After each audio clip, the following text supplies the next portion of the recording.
De même, les banques s'amusaient à titriser et à créer ces fameux conduits. Alors, je ne vais pas rentrer dans le détail des conduits, mais c'est des entités à qui elles donnaient des lignes de liquidité.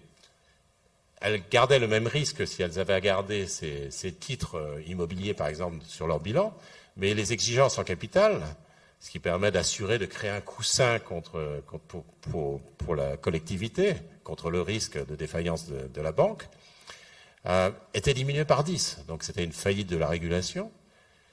Et c'était à une taille massive. C'est-à-dire que, effectivement, les banques ont abusé de ça.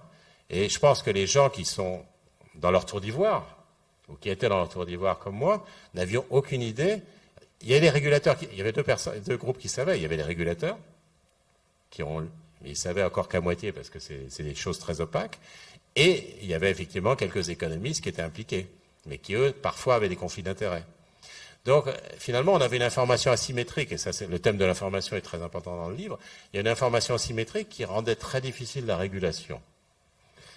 AIG et Lehman Brothers, ils ont fait faillite pour le coup. Alors, AIG a été sauvé, Lehman Brothers, on a fait faillite, et AIG est arrivé 1 ou 2 jours plus tard. Et là, ils ont arrêté les dégâts, et ils ont dit on va sauver AIG. Mais regardez le scandale que ça pose quand même. C'est-à-dire qu'on a sauvé les banques d'investissement américaines qui n'étaient pas régulées.